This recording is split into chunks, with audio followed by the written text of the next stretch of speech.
Ամերիկացիները իրականում երբեք չեն եղել լուսնի վրա, ամեն ինչ կեղծ է, ամեն ինչ կեղծվել է ժամանակին ու այսքան տարի է մեզ խաբում են մարդիկ երբեք չեն եղել լուսնի վրա։ Հավատացիր սողուն։ Միանշանակ եկել է ժամանակը, որ իմանանք ամերիկացիները իրոք եղել են լուսնի վրա ու ասեմ ավելին, մոտակա 2 տարվա ընթացքում եւս պատրաստվում են վերադառնալ լուսին, վայրեջք կատարել ու լուսնի վրա ստեղծել լուսնային բազա։ Առաջին փաստը հօգուտ նրա, որ ամերիկացիները եղել են լուսնի վրա, այն է ու այս ավելի շատ տրամաբանականների շարքից է, որ ժամանակին երբևէ Խորհրդային Միությունը հենց սառը պատերազմի տարիներին չի բարձրացրել այս հարցը, չի մեղադրել ամերիկացիներին կեղծիքի մեջ, այլ ընդհակառակը առաջիններից է եղել, որ շնորհավորել է ամերիկացիներին լուսնի վրա հաջող վայրեջք կատարելու կապակցությամբ։ Մյուս փաստը այն է, որ Ապոլոն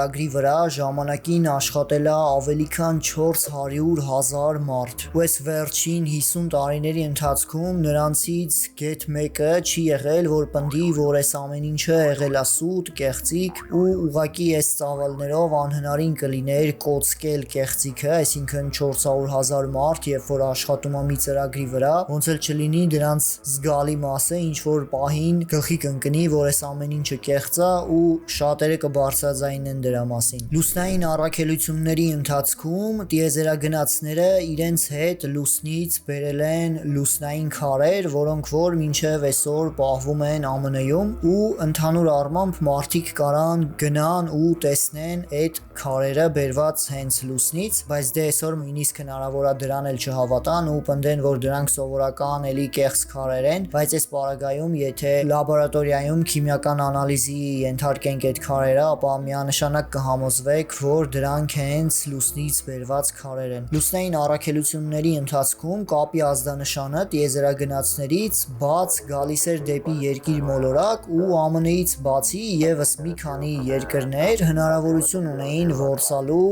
այդ ազդանշանը, ինչը որ արել են ու հենց հաստատել են, որ լուսնից հենց ստացել են Ապոլոն լուսնային առաքելություններից դեպի երկիր ուղարկված ազդանշանը, հետեւաբար սա էլի անհերքելի փաստ է, որ ամերիկացիները իրապես եղել են լուսնի վրա։ Մթնոլորտի բացակայության պարագայում մարմինների ազատ անկման արագացումը նույնն է, այսինքն եթե լուսնի վրա միառժամանակ ցած նետենք փետուրն ու մուրճը, ապա նրանք միառժամանակ պիտի հասնեն գետնին։ Ու գուշակեք ինչ, Ապոլոն 15 լուսնային առաքելության ընթացքում 1971 թվականին տիեզերագնաց Դեյվիդ Սքոթը այս էքսպերիմենտը փորձարկել է լուսնի վրա ու ինչպես որ տեսնում եք, հենց սրանով հաստատվում է Գալիլեի պնդումը ու փետուրն ու մուրճը միառժամանակ են հասնում գետնին։ Ապոլոն լուսնային առաքելությունների ընթացքում տիեզերագնացները իրենցից հետո լուսնի վրա թողել են մի շարք գիտահետազոտական սարքավորումներ, որոնցից է որ օրինակ մինչև այսօր աշխատող ռետրոռեֆլեկտորները, որոնք որ կարողանում են անդրադարձնել երկիր մոլորակից ուղարկված ազդանշանը,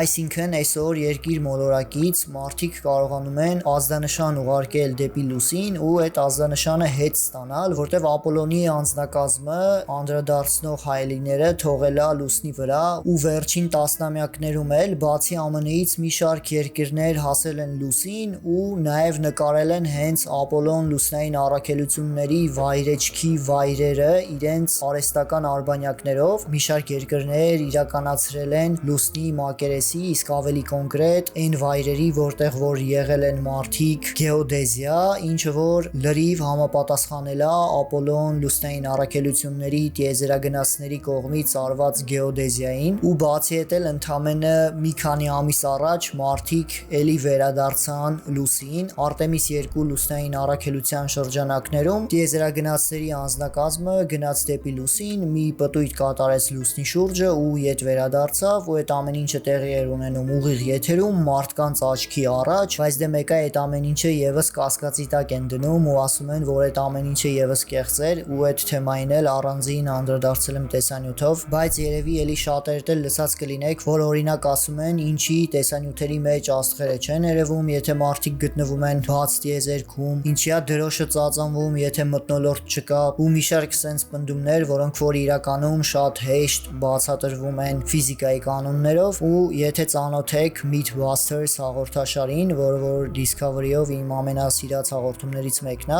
Այդ հաղորդման շրջանակներում իրենք հենց անդրադարձել են լուսնային առաքելությունների թեմաներին ու ստուգել են այդ ամեն ինչը ու բոլոր փորձարկումների արդյունքում եկել են այն համոզմամբ, որ իրողությունները տեղի են ունենում Ապոլոն լուսնային առաքելության հետ կապված տեսանյութերի մեջ նենց, ոնց որ պետքա տեղի ունենային լուսնի վրա։ Այսինքն օրինակի համար վերցնում են հենց դրոշը ու դնում են վակուումի մեջ ու տեսնում են, որ դրոշը վակուումի մեջ իրան պահում է նենց, ոնց որ դրոշը պահում էր իրան Ապոլոնի տեսանյութերի մեջ։ Ու տեսանյութերի մեջ էլ հստակ երևում է, որ դրոշը շարժվում է այն ժամանակ, երբ որ տիեզերագնացը շարժում է դրոշը։ Իսկ ինչը վերաբերում է ամենահայտնի պնդմանը, թե ինչի տեսանյութերի մեջ աստղերը չեն երևում, իրականում այս էլ շատ տրամաբանական բացատրություն ունի ու օրինակ հենց ուղիղ հարցնենք տիեզերագնացներին, արդյոք իրենք լինելով լուսնի վրա տեսնում էին աստղերը, նրանք պատասխանելու էին, որ այո, տեսնում էինք, իսկ թե ինչի տեսանյութերի մեջ չի երևում աստղերը, սա արդեն պայմանավորված է, թե ոնց է տեսախցիկը աշխատում։ Ցանկացած տեսախցիկի մատրիցա ունի լուսազգայունություն։ Ինչքան որ լուսազգայունությունը ցածր է, այնքան ավելի քիչ է մութ ու ավելի թույլ լույս արձակող առարկաները պատկերվում կադրում, ու ավելի շատ բնականաբար երևում են ավելի պայծառ առարկաները, այս պարագայում լուսնի մակերեսը, որը որ ինտենսիվ անդրադարձնում է արևի լույսը։